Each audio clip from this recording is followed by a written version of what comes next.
I'm done trying to live up to others' expectations. Family, society, class, race, sex, or religions.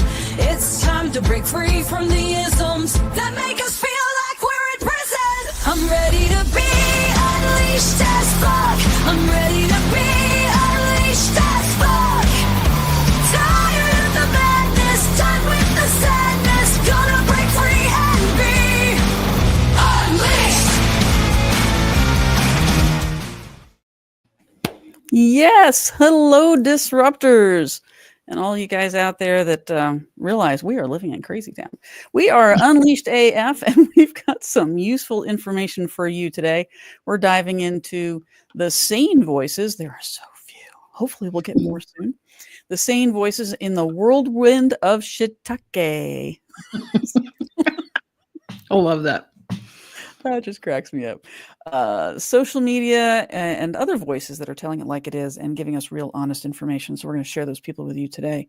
We're going to introduce you to some powerful voices, hopefully some of them that you already know, and maybe some of them will be new to you so that you can follow them and get the news that you need to keep yourself abreast of what is going on and get you some common sense reporting to help break through the political and media shiitake storm. We have like Heather Cox Richardson. She may be new to you. Neil deGrasse Tyson. Hopefully he isn't, but he is incredible. Robert Reich, and a few other voices of power and action within the party and elsewhere. We've got Elizabeth Warren, AOC, Jasmine Crockett. I'm Deidre Beecham, visibility catalyst and founder of the Nice Girl Revolution. I left a religious cult, came out of the closet, walked away from a 20-year marriage built on nice girl training and patriarchal conditioning. Over 27 months, I rewired my mind and reclaimed both my power and my sanity. Now I dare nice girls to unmask their power voice, take up space, and lead like the badasses they are. And I do this along with my co-host here, Jenny. That's right. Thank you. Yeah. I am Jenny Badig, hypno coach and human factors engineer. I empower people to tap into their subconscious superpowers to be used for good and achieve their full potential. And welcome to the Unleashed AF podcast, where we help you own your greatness and unleash your authentic self.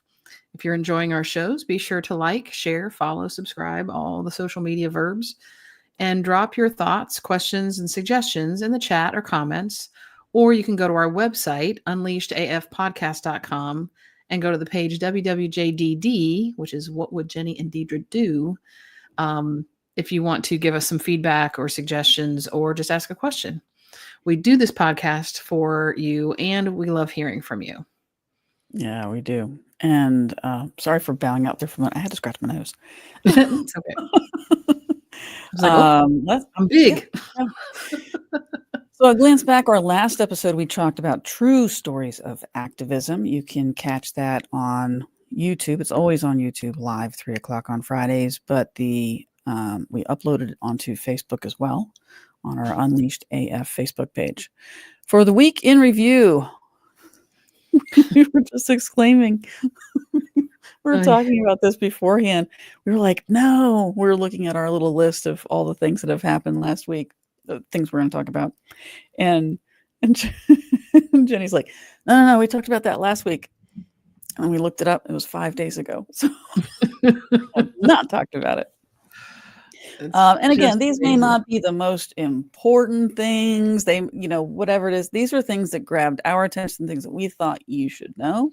Yep. I know that there are plenty of other stories. If we did all the stories, we would be here 24 hours a day telling you the stories, and we just don't have time for that. And you don't need that in your head. That's right. It's just crazy. Well, go ahead and share about about today's the blackout. We may not have any watchers today, but hey, you want to talk about what today is actually about, and then we'll continue. That's right. Yeah, as we did do a post yesterday on our Facebook page to remind everyone that today was the economic blackout, which is just all day from midnight to midnight, not doing any purchases at any of the large corporate retailers, which includes not just things like Walmart and Target and things like that, but food places, chain restaurants, Amazon, of course, any kind of online shopping. And the point is to make it a point that we have power. We can make a difference in our spending, and they need to keep that in mind before they start shutting down all our shit or our ability to make money and all that kind of stuff. So that's today. Don't be buying shit unless it's from a local small business. That's right. So there's some crazy things that happened this week. I don't know if I was able to get that pulled up or not. No, I don't think I was able to get that uploaded. But I don't know if you heard about the Idaho woman who was forcibly dragged from a local Republican town hall by private security. Wow. That's crazy. I didn't even watch the entire video. Mm-hmm. Just watching the first couple of minutes of it where she, the guy was coming up and saying, you got to leave. And she's like, who are you? Like who? And he would not identify himself, wouldn't say. And grabbed her and started pulling her. And she started screaming, who are you? And then he wouldn't stop. And eventually she's like, Sheriff, who is this? Is he one of your deputies? Get him off me. Mm-hmm. And then just get dragged out. Yeah. And meanwhile, the guy that's on stage with the mic, he's not on camera, at least from the video I saw, he's talking about how, this woman needs to face the consequences. She doesn't understand that it's not okay to come to these things and speak up. And I'm like, wait a minute. That's why they're there. It's a public forum. Jeez Louise. Now, I just want to point out a couple of things. Yeah, I just want to point out a couple of things here. And I'm sure you've thought of these. But all of the times that we're told over and over and over again, for over 50 years for both of us at this point, that men are here to protect you. I didn't see one man step up and stop that from happening. An unlawful removal from a public town hall. Not one. Now, I didn't see it. Evidently, there's somebody that had another angle, and there was one man that stood up and said something. But certainly not a single woman. Now, I've given a lot of thought to it. Ask ChatGPT. I thought ChatGPT was wrong. We had a little argument. What are your thoughts? What are your thoughts about why no one intervened? I think that in some ways, well, first of all, there were other people in the crowd that were like agreeing with the guy with the mic. Like, yeah, she shouldn't speak up. So obviously those people aren't getting involved. Yeah. And it's hard to know what percentage of the crowd was. Sure. Republican leaning. But I think other than that, it's been unfortunately more effective to instill that fear of people speaking out or standing up for something. Because I don't know what it was that she said. I never saw the video that showed what she had actually said prior to that, or how she said it or whatever. I'm not sure how that unfolded at all. I only saw once the guy was trying to tell her to leave. But I think a lot of people, certainly in that case, there could have been people in there that wanted to help, but knew that they were outnumbered. If it was kind of a Republican leading meeting up to that point, they'd be like, this is not the right time to stand up and do something, because it could turn into a huge, battle or something. So even if that wouldn't be the case, the fear of that, I think, has sunk in for a lot of people. And so they're not willing to take the risk or to step up and defend someone in those environments. Yeah, interesting. That would be my guess as part of it. I think that the answer is different, depending on how conditioned you are by the rules of polite society and seeking validation outside of yourself. So I think for men, who are secure, it may have been some of that, like, ooh, where am I? And it is the police, although there were no police markations, and they weren't the police, which is what her problem was. She's like, who are these people dragging me out of this room? So there certainly may be some of that. This is too early to be that scared. This is way, way, way too early. We need to be standing up and saying something. I think it's different for a woman who has had a lot of conditioning. One, if there's been a tremendous amount of conditioning and they're now married to a MAGA, they're going to be the ones cheering and going, yeah, she shouldn't have been up on that chair. She shouldn't have done that. She needed to stay quiet. She was too noisy. You're going to have, but again, that's not out of fear. That's conditioning. Same with the men, because it affects both sides. And so there's all this conditioning going on. It's almost like we've been carrying forward the traditions of the rules of white supremacy from years ago about how you don't tattle. You never, ever, ever tattle on another white person. You always blame somebody else. You always blame the subjugated class. And you never interfere with power.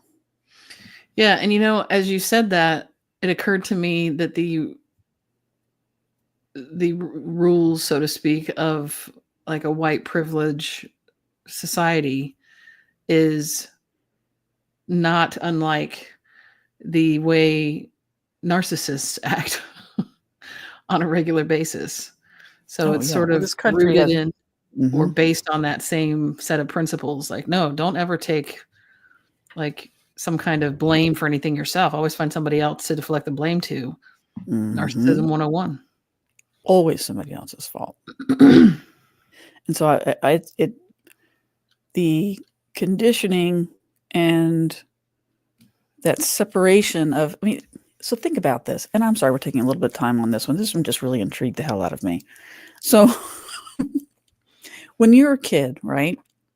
When you're a kid, you don't have all of that young kid. You don't have all that outside validation shit going on, right? So if you're in a group of friends and then somebody, maybe there's a couple of people, they start picking on one of your friends, you don't even, it's not even a second thought.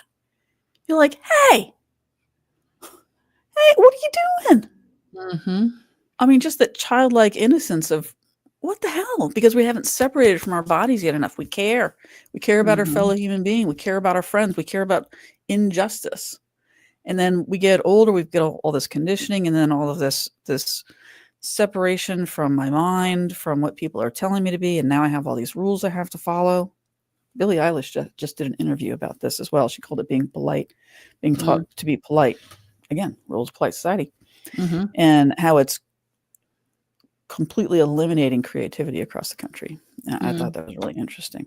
But yeah, this was a crazy case. And I think it just validates what each of us do and what this show deems to do, which is to get people to wake up and be bolder, take up space, and fight for our democracy, and fight for yourself, and fight for other people.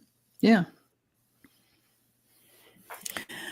Oh, while looking forward to a better, brighter future. Yeah. But the town halls have been interesting. We were talking when we were putting this list together on Monday that both sides of the aisle are just super angry. What's interesting is what's happened since we wrote that down is that now they're canceling Republican town halls across the country because they have been so volatile that they don't want to face them. They don't want to face us. And there's some Democrats that don't want to be faced either because they are not doing what we want them to do. Right. This is not just a Republican thing. Our Congress has been bought from one end of the aisle to the other. There's just some exceptions, which we'll talk about today. Yeah. And I think that's really something that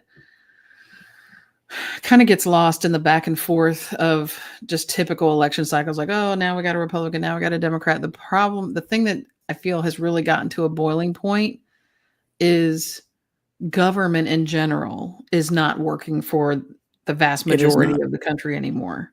No. Because, and it is, I absolutely will agree that it's on both sides of the aisle that people are influenced by special interests or lobbyists or whoever's funding their campaigns or whoever. We've got to get the money and influence out of politics. That's at the core of all this. And the problem is we're asking, the only people that can do that legally are the people in politics who are interesting little system we've set up for ourselves, isn't it? Right. Well, I think we've gotten so cushy, those of us who have been privileged over the years, those of us with this color skin, we have been. We haven't had to fight for our rights. We haven't had to fight for ourselves. Except fight for the right to party. I mean, that's, Well, there's always that. You gotta fight. You know how my brain works. As soon as you said that. Well, the chorus is just going on and on in my head now, so that is all your fault. Speaking of crazy, tell us about the CPAC. Oh my God. So I don't know that I saw, I just couldn't even continue to watch to see like the whole video of Musk running around with his freaking chainsaw on the stage at CPAC. But I guess he was out there at first talking whatever, his mumble. And then someone, I guess, brought a chainsaw out to him and he was like, "This is a chainsaw. This is how we get rid of the bureaucracy." And I was like, oh my God. And of course, everybody's cheering because this is a target rich environment for that kind of rhetoric. But I thought, in what civilized nation is this like an okay thing to see someone who has significant influence in the federal government running around on a stage with a damn chainsaw saying he's going to hack all the fat out of the government or whatever? It's like, it's just performative, ridiculous. I mean, it's not even reality TV anymore. It's like gone even beyond how ridiculous that is sometimes. It's just nutty. It is absolutely nutty.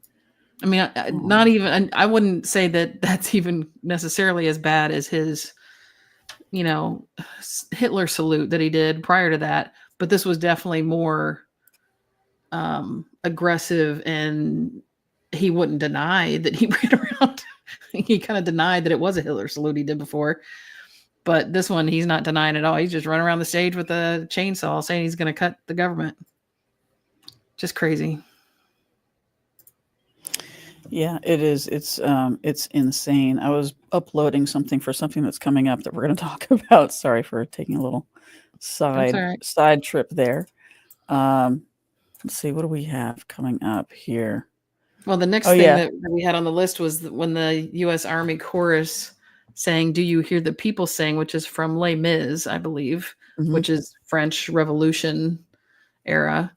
I guess it was the governor's ball that was in the White House. And that's right. It was. Yeah. I did see a clip of that, and certainly nobody in the crowd was reacting like, "Oh my God, I can't believe they're singing this song of the people revolting."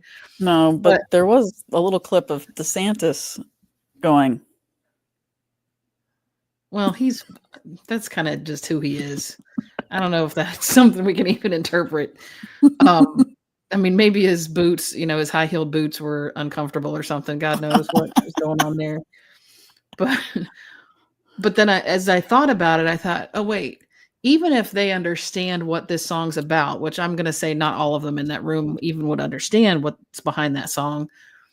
But even if they did, I can also see how in their twisted minds, they think, oh, we're the revolution. So they're singing about us because we're coming in here to revolutionize the government, which is like, I get, even going back to what we were saying earlier, I understand because the government has not worked for us for so long.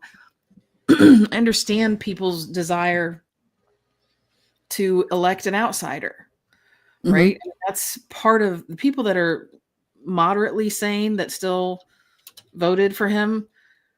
that's what they want. They want somebody from the outside to come in and just change it completely. The problem is he's not the guy. He's so corrupt. There's nothing steady, solid, truthful about him. So he's not the guy you want to come in and do that stuff. He's been bought by so many different places and people. It's ridiculous. So that's only making things worse. Yeah, it's just absolutely crazy. Yeah. So as much as it can seem like the way the Army Corps came in and did that, they were like doing their own little form of protest. God knows it could have been that they were asked to sing that song because of how, the Republicans think, oh, we're saving our government. We're saving the country. Yeah. Shitting on the Constitution and saving the country. Yeah. And then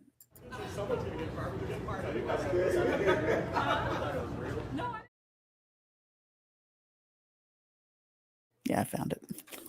That is that's AI generated, obviously. Yes, obviously AI generated, but one of the most hilarious uses of AI that I think I've ever seen.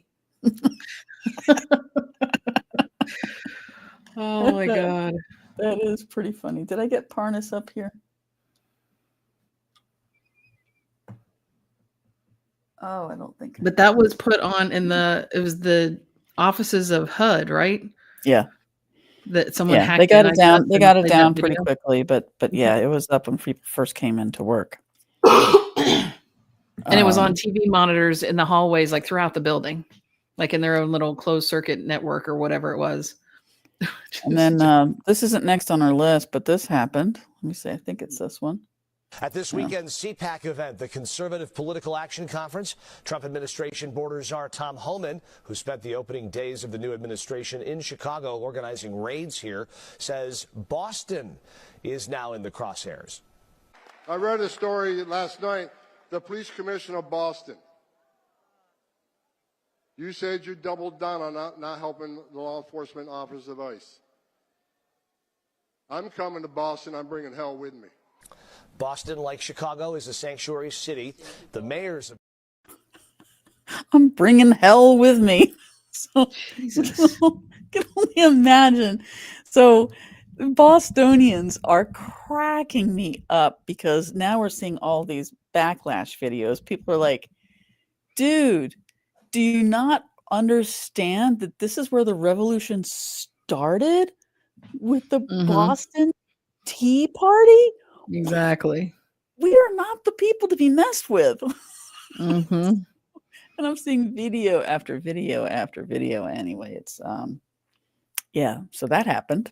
I think I saw something about how many Teslas do we have to throw into the ocean or the Hudson Bay or whatever to have the same kind of revolution we had back then. Oh my goodness. And then what was the next one? Trump and Vance. You want to talk about that one? I thought that's the thing that has just happened, like I think within the last 24 hours. Yeah. That Zelensky was meeting with them in, I guess, the White House. It's where they usually do like the photo ops or something, I think. But all I could see in the video that I saw of it was, Zelensky and Trump sitting next to each other in those big chairs. And then Vance off to the right in one of the little love seats or whatever. And Trump just talking. God, it just seemed like second graders on a playground arguing about who got to have the swing next or something. It was just it was not professional. It was not reasonable. It was just Trump saying, well, you're not in a very good place to be, offering anything because you got yourself into this situation. And, and then JD Vance, this is the most juvenile thing of the whole thing. JD Vance kind of interrupts and says, have you even said thank you once since you got here? What the hell? Oh, literal hell. Oh my God.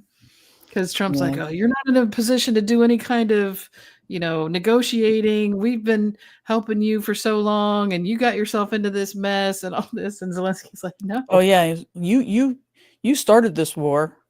Oh, And I know Trump no. earlier this week in some kind of statement that he made referred to Zelensky as a dictator.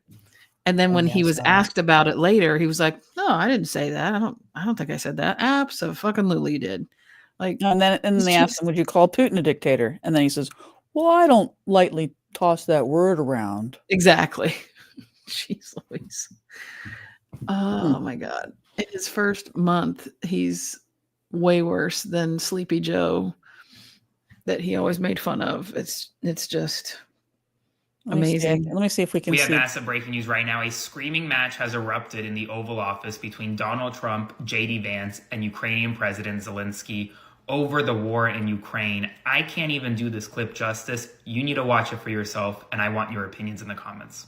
I'm talking about the kind of diplomacy that's going to end the destruction of your country. Yes, but if you are not strong... Mr. President, with respect, I think it's disrespectful for you to come to the Oval Office and try to litigate this in front of the American media. Right now, you guys are going around and forcing conscripts to the front lines because you have manpower problems. You should be thanking the president for trying to bring an end to this conflict. Have you ever been to Ukraine that you say what problems we have? I have been to. Come once. I've actually watched and seen the stories, and I know what happens is you bring them on a propaganda tour, Mr. President. Do you disagree that you've had problems bringing people into your military? We have problems. And do you think that it's respectful to come to the Oval Office of the United States of America and attack the administration that is... Hold on. First of all, the only reason Zelensky's there is because Trump is banned from traveling. JD Vance keeps saying, "Oh, you dare to come into the Oval Office." He doesn't have any choice, man. He doesn't have any choice because Trump can't travel. Anyway, What's that from? I hadn't heard that. because he's a felon. There are felons. He can't. There are some countries he cannot go into. Oh, okay, gotcha. Because he's a convicted felon. At least somebody pays attention to that. Nothing bad happens to him in this country for being a convicted felon. He got fucking elected, but at least other countries know not to let him in. Okay, hold on. What's the next one? The School thing. I have that one. That is. Would have to work with the teachers union because the teachers union is the only one that's opposed to it. All right, let's get into it. So we spend more per pupil than any other country in the world, and we're ranked at the bottom of the list. We're ranked very badly. The U.S. is not ranked last. That being said, spending doesn't determine educational success. Systemic inequalities, lack of teacher support, and ironically, not enough federal oversight impact student outcomes. Our schools are largely funded by property taxes, which leads to racial and socioeconomic segregation of our schools. If you look at the list, Denmark, Sweden, Norway, believe it or not, China's doing very well on that list, a list of well-educated, where they run their school system well. China, Denmark, Norway, and Sweden do not have state-run education models like the U.S. They have strong federal oversight, centralized curriculum, and funding. So direct spending correlations are misleading. What I want to do is let the states run schools. I believe strongly in school choice. States already run schools. State and local school boards already make nearly all the decisions on curriculum standards, funding, and how that funding is distributed.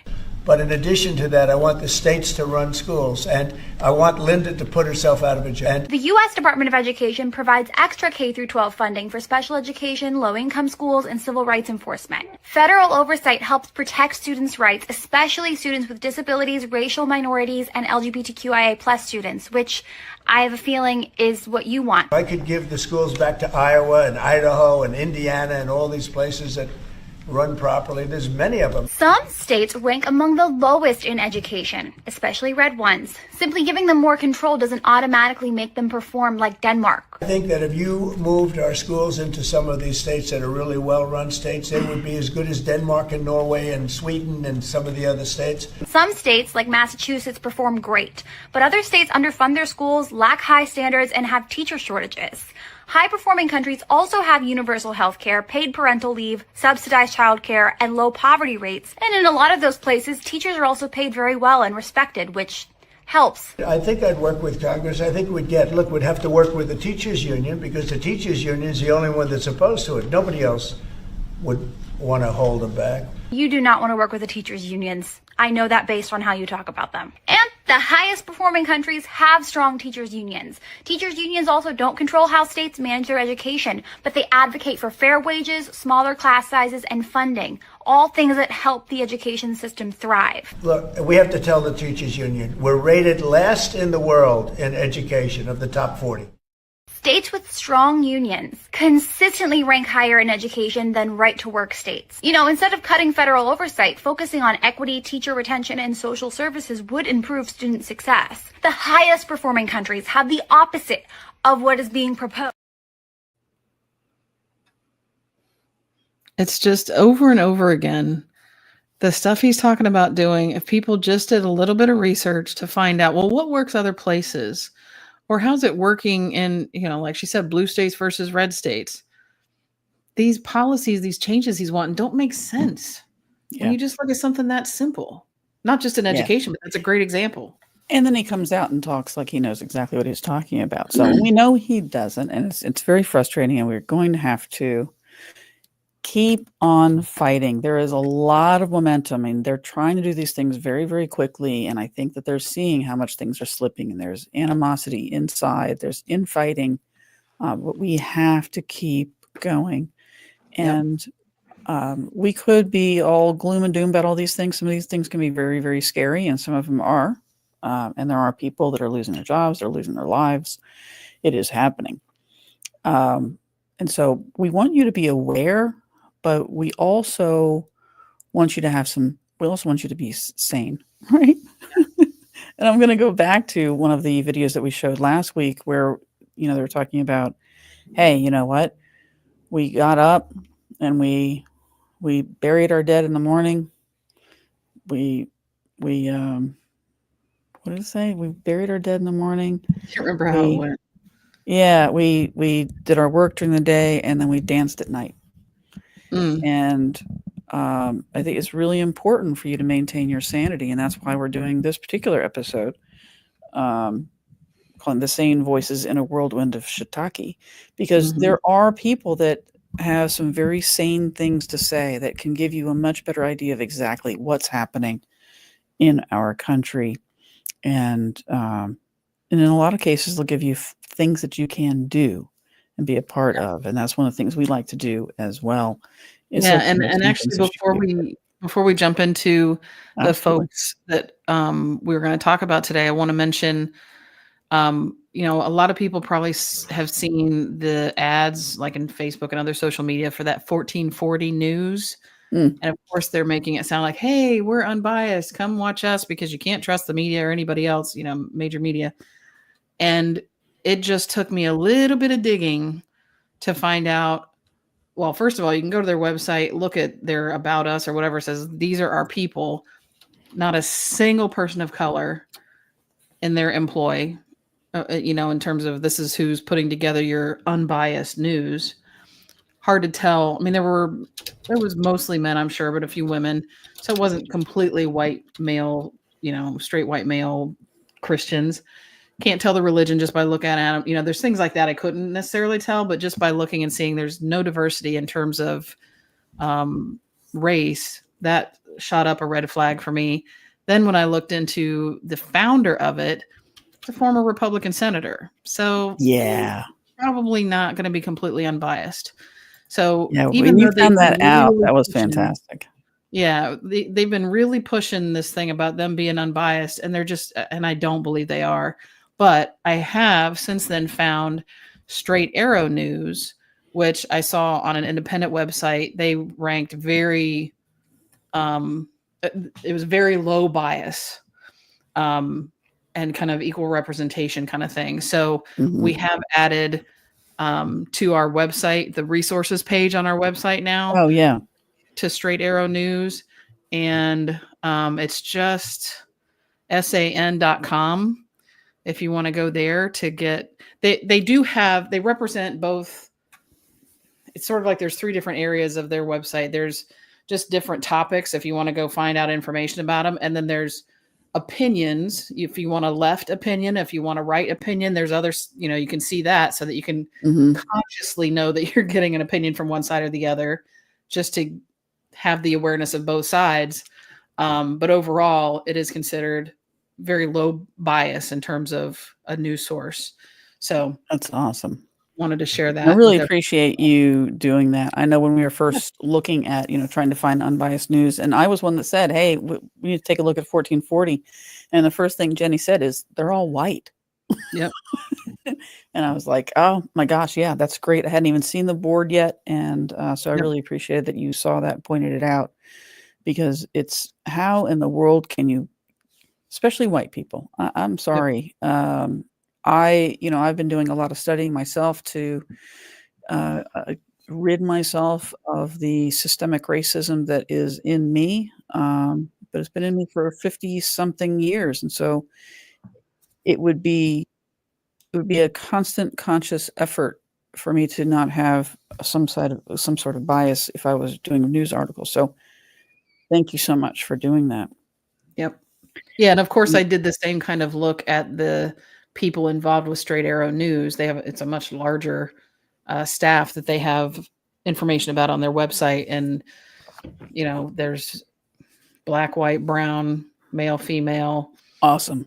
Yeah. Different countries, you can tell. Yeah, so check that out. Sans.com? SAN.com. SAN.com. SAN.com. Straight Arrow News. Awesome. All right, so let's talk about some of these sane voices. I know one of the sane voices that really has helped me through, and I love how calm she. Well, here, let me put up a little quick video with her. Yeah, she's great. Her name is Heather Cox Richardson. I know I've got it around here somewhere. Heather, there she is.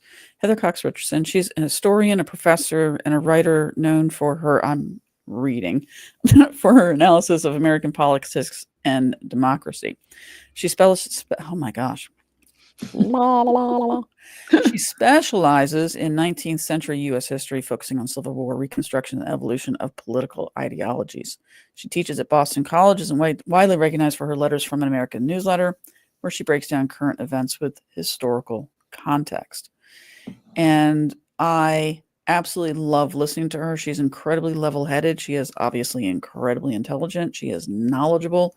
And just to give you an idea of how level-headed she is, let me play this little clip. If you are constantly reacting to what somebody else is doing, you have ceded to them the ability to shape your reality. So one of the things you can do is, instead of worrying about what Trump is doing, get people involved at the local level. Why does that matter? Well, in states like North Carolina, the Republicans managed to take over the state Supreme Court and carve up a 50-50 Democratic Republican state into a state that now has 10 Republican representatives and 4 Democratic ones, because they were able to gerrymander. People in North Carolina need to understand that, and a lot of them don't. Get involved at the state level. You can also join a number of organizations that are already out there making connections, working in different states to create communities that will defend democracy. I work a lot with Red Wine and Blue. Find friends and join them. It is very important that you make connections, that you are not alone.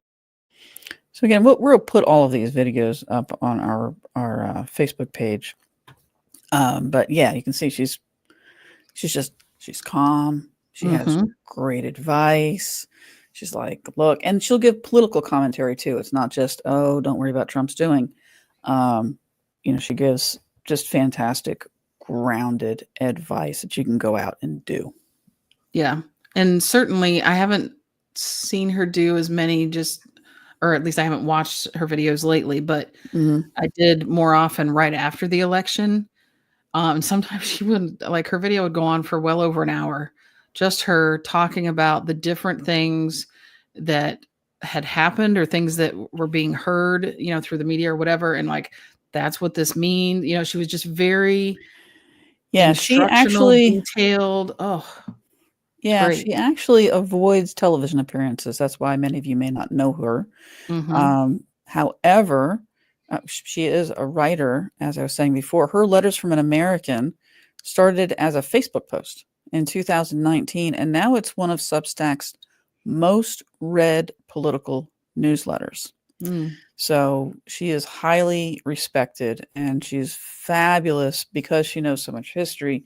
She is great at looking at history and comparing it to what's going on now and giving us ideas about what to do, where we are, and what to be concerned about and what not to worry about. Yeah. Fantastic.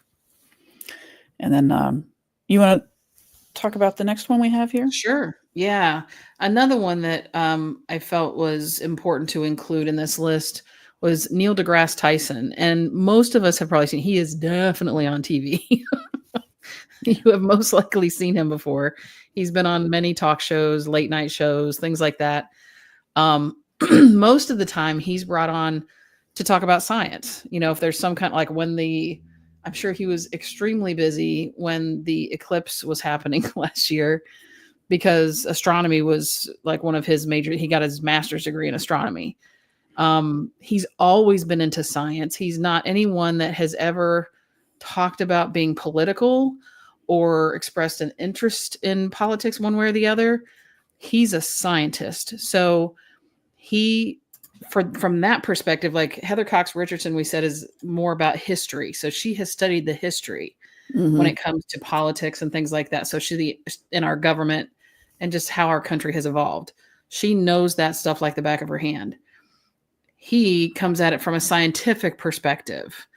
So when all these things get thrown around like, oh, this is going to be worse or this doesn't work, why would you tell us to do that?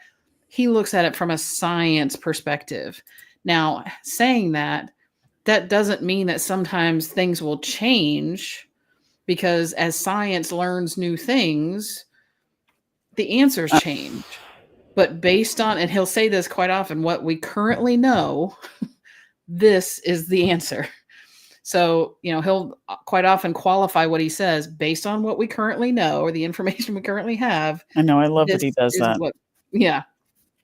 So, you know, he's written several books. He used to host the TV show, The Cosmos. And he's really known. And I think the reason he's brought onto so many different talk shows or interview type of shows is because he's known for being able to explain complex science concepts in a way that's easy for like a normal person to understand. So he's definitely gotten roped into some of the conspiracy theories that have been going around that do kind of bleed into the political climate and stuff like that. He gets into to discussions about religion and the existence of God and stuff like that. So he's not just like a nerd that only talks about like physics and astrology and stuff like that. He's applying what he knows from science to the more social landscape. So we got a couple of clips of some things that he said. It's just really interesting to hear him, because again, he's not one that gets all, you know, emotional and dramatic about things. He's like, no, this is just A plus B equals C. Like, I'm just telling you, that's what, this is how it works. When you have known quantities of things and you add them together, it makes this. So, let's see.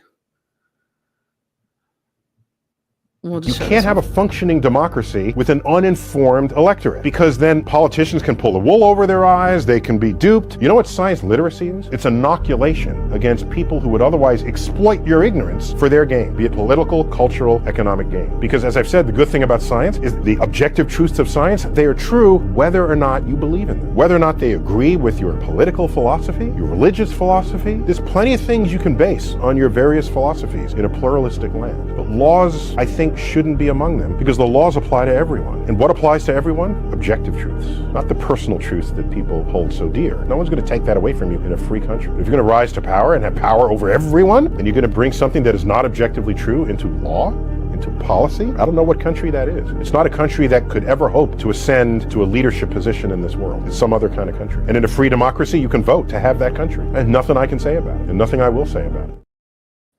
Which is one of the reasons why we're not one of the greatest countries anymore. Mm-hmm. But, yeah. And part of what he was referring to there was some of the laws that are prohibiting people from living life the way they want to live it. Yeah. You know, that are restricting making people us from living much the way they less want free. Mm-hmm. Yep. Yeah, making us much less free. Yeah. So, and then I got another one here that kind of shows him talking about something else. Politics, I think. You have the conservative left that asserts that it's the family values party. Conservative right. Oh, sorry, conservative right, thank you. And the liberals are the ones with the loose morals and all the rest of it. You pause and you say, wait a minute, I hear you, but I'm going to just look at the data. How about divorce? That's not family values. That's a mark against family values. Any presidents of the United States have been divorced? Yes, 2 of them, both Republicans, Ronald Reagan and Donald Trump. And Donald Trump was married in his 3rd marriage to the woman with whom he was cheating on his 2nd wife. Family values. No Democratic president has ever been divorced. Now, let's keep going. Teen pregnancies, teen births. 9 out of the 10 states with the highest teen pregnancy rates have voted red in every election this century. 9 out of 10. Do you know the state with the lowest divorce rate by far? Massachusetts. It's a fraction of the divorce rate of many red states scattered throughout the South. The point is, the conservative right does not have the high road on family values. But no one is saying that. No one is challenging them on this. He just Neil deGrasse Tyson. Yeah. He's just bringing up facts. Mm-hmm. It's not emotional. It's not opinion. It's like, no, this is just how it is. The way it is. So why, like, how is it that people are seeing it a different way? Like, it doesn't make sense to him as a scientist. Yeah. So he's amazing. So if you have a chance to follow him, if you aren't already, definitely follow him on whatever platform it is that you're on. He is probably on it. And the next person that we have on our list is somebody that we both are huge fans of. I'm huge fans of Neil deGrasse Tyson as well, but one other thing about Neil deGrasse Tyson that's been interesting more recently, he has been appearing not just on like mainstream media, like the Tonight Show and stuff like that, but he's going on a lot of other podcasts, and quite often now he's going on podcasts with hosts that are of the other side, let's say. Like he's been on Joe Rogan's podcast a few times. He's been on, what's the other guy? There's another guy that, Ben Shapiro. He's been on his podcast. So he's going into these sort of like enemy lands Good for him. as far as we're concerned, but standing up to them and just saying, this is reality. Like, this is fact. What are we doing here? And I've seen, at least in one of the clips I saw from a Joe Rogan episode, where he really did kind of make Joe kind of go, wait, what? So I'm like, yes, when presented with good raw facts, come on. So anyway, yeah. Yes. Yeah. Go ahead. Another person that we feel is a really informative and, he's not been a politician. He has worked for governments, but he's actually worked for both Republican and Democratic presidents. Is Robert Reich. He is really, the main thing that he's been doing for the last, decade or so is he's a college professor and he's written several books.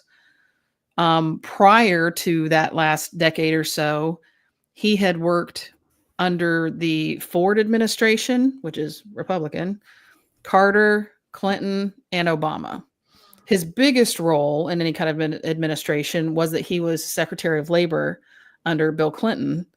So he knows, and honestly, he probably knows more about capitalism and how it works, especially in the U.S., than just about anybody else. He's going to be pretty much your utmost expert on capitalism. Yeah, he's seen it from all sides. Now, was he in the documentary, or did he produce? No, he probably was in the documentary. Inequality for All. And I think he did produce it as well. He has a couple of documentaries that he's put out now. I don't remember if he did a book called that too, but obviously he's got books as well. And he does a boku amount of videos and is always educational. Fabulous person to listen to. We have a couple of longer clips here. We're not going to play the whole thing. We'll go into the other hour with them, but we'll play a little bit from each of these. You want to grab those? Yeah. They're up towards the top. Yep. Democrats need to grow a spine. I've been around politics for 50 years. I've witnessed this again and again. Milquetoast Democrats lose to Republicans, have an existential crisis, and then claim it's time to move to the center. The Democratic Party should move to the center. I think they need to move to the center. When Hubert Humphrey lost to Nixon, Democrats said it was time for the party to move to the center. When Jimmy Carter lost to Reagan, move to the center. When Walter Mondale lost to Reagan, just a little bit further. When Michael Dukakis lost to George H.W. Bush, center. I saw it up close and personal in 1994 when Democrats got walloped in the midterms. After that, President Bill Clinton announced that the era of big government is over. What did he mean by that? Policies that seemed politically expedient or moderate at the time, but had devastating consequences. Cuts to welfare programs and the deregulation of Wall Street.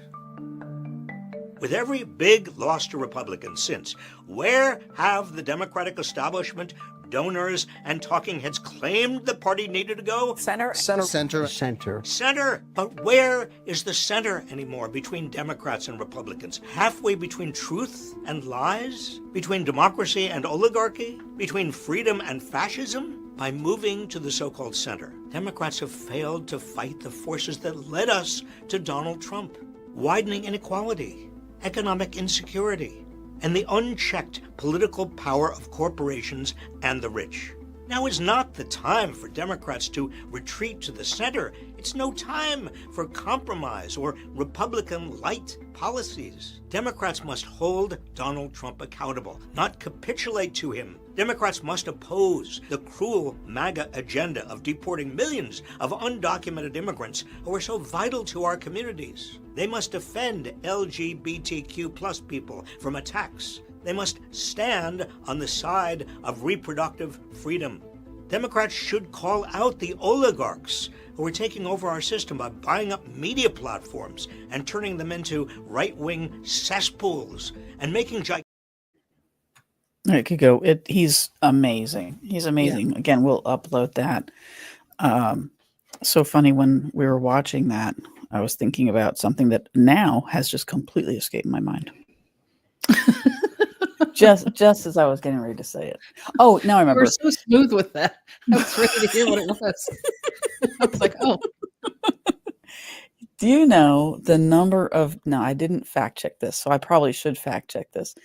But I heard that the current number of billionaires in our country, I think they said 819. The global, I don't want the global, it is 813. So yeah, it's pretty damn close. So there are over 800 billionaires in the United States alone. You know, and people always talk about the top 1%. I'm sorry, this wasn't planned for this. Mm-hmm. That people always talk about the top 1%, top 1%, top 1%. Well, you take the total number of people in the United States and you divide it, you know, into the 819. 13. That's not 1%. That's like 0.002 something percent. Mm-hmm. Holy moly. And the astounding amount of money that they have in comparison to the rest of the United States. It's just astounding. It's just absolutely astounding. Yeah, but anyway, Robert Reich, absolutely fantastic. Yeah, and I think it was in Inequality for All where they actually part of it was interviewing a guy who, not a billionaire, but multimillionaire, I think venture capitalist or something like that. And he was openly saying, yeah, I don't pay enough taxes. Yeah, there have been several people that have come out and said, I should be paying more. Exactly. And so, you know, one of the things that I also use to kind of gauge, is that somebody that's being completely one-sided about things, or can they kind of stand the common ground and go, okay, no, I see that there's definitely some crazy over here. There's a little crazy over here too. Like, I'm admitting both sides have issues. So for him to come out in that video and say, this is where Democrats are screwing up, you know, like he wasn't blaming stuff on Republicans, really. He's talking about, even though he's worked under more Democratic presidents than Republican, he's openly admitting Democrats are missing the boat on this. But it's because of what he knows to be true about how the markets work, about how capitalism works, and all that stuff. So the other one, I just want to show real quick, kind of an educational video that he has out there. We'll just show a little piece of it to show how this is another thing. If people are trying to just to teach you about concepts and principles and just educate you about either history or this is how things work, They usually get a thumbs up for me. And that's what he's doing here. Trump wants to raise tariffs, and it's going to come out of your pocket. Tariff. It's more beautiful than love. It's more beautiful than anything. It's the most beautiful word. Trump keeps saying that other countries pay for tariffs, but that's not how they work. Tariffs are effectively taxes on imported products, which we ultimately pay. Say there's a 60% tariff on Chinese imports. When Walmart imports Mr. Coffee machines from China, which is where they're made, who pays the tariff? Not China. Walmart pays the United States government. For example, if Walmart buys a coffee machine for $20, the 60% tariff means they'll pay an extra $12 in taxes, bringing their total cost to $32 per machine. And if Walmart is paying 60% more, do you think they will cut into their profit margin and absorb that cost? Of course not. They'll pass it on to you. In fact, Walmart. And here's something that's really fascinating about that. Do you know what the tariff was on the tea for the Boston Revolution, for the Boston Tea Party? Do you know what that tariff was? No. Take a stab. 50%. 10 to 12. 10 to 12%. We got so angry, we threw all the damn tea in the bay and started a war. But heck, 25, 50, 60% on goods from other countries, and we're just like, yeah. What the heck? Yeah. Oh my goodness. Okay. And to think, the other thing that's ridiculous about that is to think that this is why we need the what's it called? The shit where you don't work. Strike. Nobody works. Strike. General strike? No, the whole strike, like the country strike. We need a country strike. Okay, please continue. I'm so sorry. That's all right. Well, it's just goofy at this point. Like, I don't know how people got away with it or countries got away with it back then, but why would you think that you can put tariffs on other countries and they're not just going to slap tariffs right back on you? Like, so like nobody wins. I mean, that's just how they retaliate. And since we're already in a global economy where a lot of countries are getting a lot of stuff from a lot of different countries, you can't just say, oh, well, they don't buy any of our stuff, so we can put tariffs on their stuff, but they can't put tariffs on us because they don't buy our shit. No, we're trying to sell to everybody. So anybody we put tariffs on can easily just whack them back on us. It just doesn't help anything. No. And then we have, you have anything else you want to talk about Robert Reich? Nope, that's good. AOC, Alexandria Ocasio-Cortez. I love this woman. I absolutely love this woman. I think she is just she's feisty. She's the youngest congresswoman to ever be elected, or youngest woman to ever be elected into Congress. That was in 2018. And she's a firecracker. She's a firecracker. And she has this sense about her that she is just there learning, and she's in just as much shock as we all are as she shares how things happen in Washington. And that has been so refreshing. And one of the reasons I have followed her is because of her just refreshing, honest take on what happens in Washington. And if she gets kicked out of a room, she lets everybody know. And it's just really, really great. Most of her videos are long, and I apologize. I didn't start early enough to get a clip from her because I would have to take a long thing and make it much shorter. But she comes across very, very honest and humble, but a badass at the same time. And she just wants Congress to work the way it's supposed to work. Yep.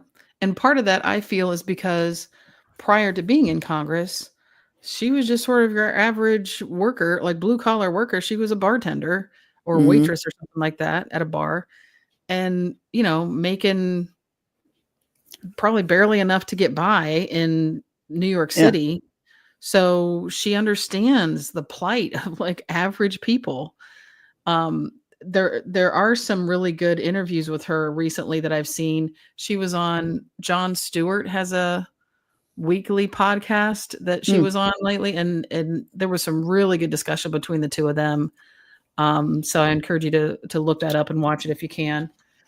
And it's unfortunate, I think, that we see her as feisty and real and all that.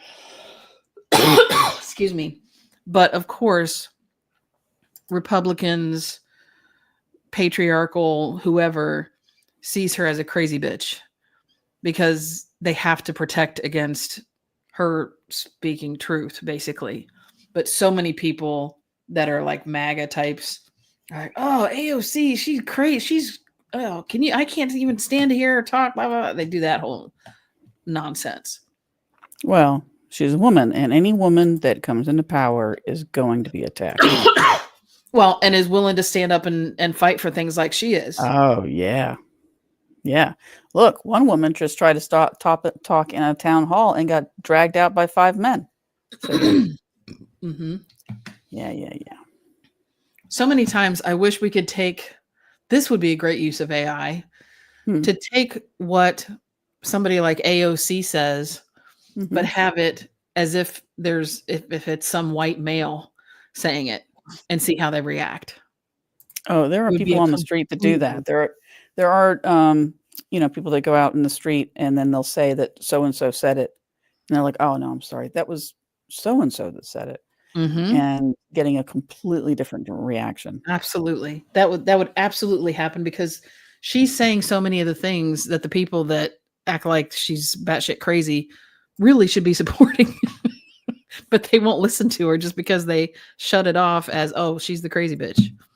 So it's unfortunate because I do think she has a bright future, whether she stays in politics or does something else. I mean, she's powerful.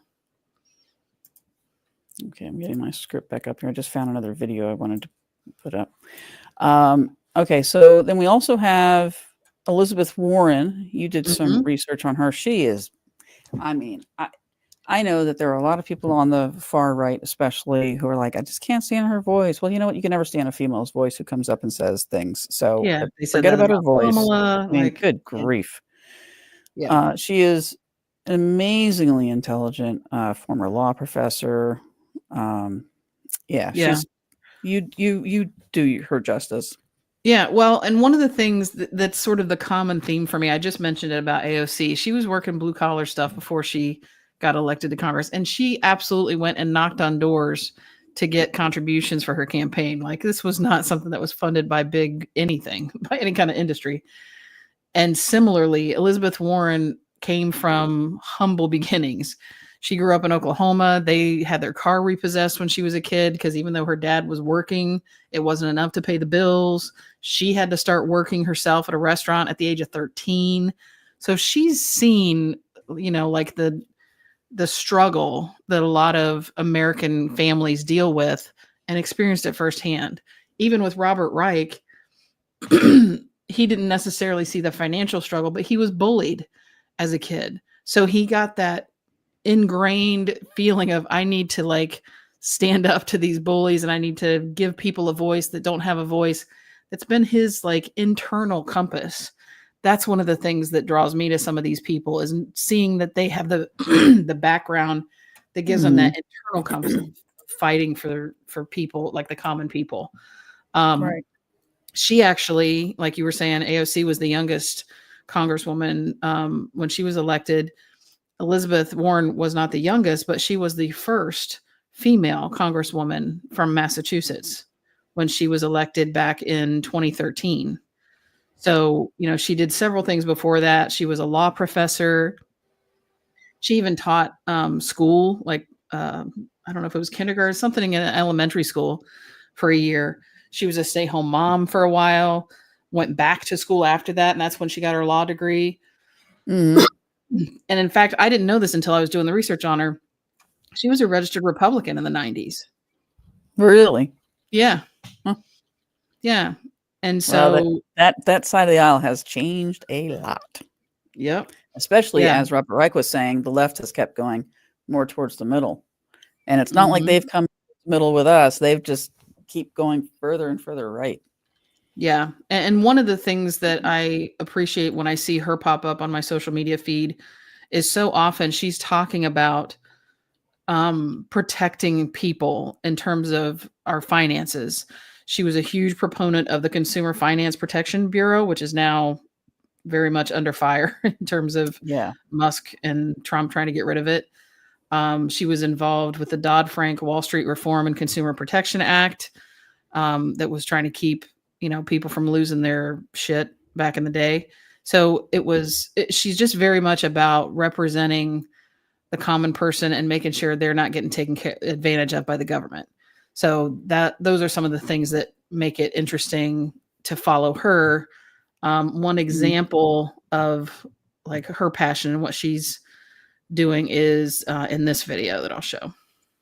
Government spending, because it's my understanding that sometimes if the person writing the invoice knows that the buyer is the U.S. government, there could be some overbilling. Oh, yeah. So you want a couple of examples? Yes. Okay. All right. So let's do a quiz. I'm going to do this one. I'll give you an example just to keep the math simple on this. All right. So I want you to envision in your mind a 99-cent soap dispenser. Not the fancy one, right? The 99-cent one. Okay. You go into maybe the dollar store, you buy the 99-cent soap dispenser. Same soap dispenser. How much does the federal government get billed for that soap dispenser? Come on, give me a guess. I would say cents. $1.50. $3. $3. How about $7,489? What? Yep. Is this widespread? So it just crops up in all kinds of places. We got another little clip that costs less than 5 cents. Government pays $70 for it. And here's the thing. That stuff is just sprinkled through like pepper in your vegetable soup. It's just kind of everywhere. And the Department of Defense, because that's where I've started on this, the Department of Defense is the only branch of government that literally has never passed an audit. So, and I've made that point because I've seen her talk about that in other places too. I tried to make that point to friends of mine who were going on about, oh, Elon's doing such a great job cutting out all this crap in USAID. Like, if he was really serious about cutting out a lot of stuff, he wouldn't start with USAID. He would start with the Department of Defense. Yeah, and to that we have. If you could speak directly to Elon Musk, what would you say? Fuck off.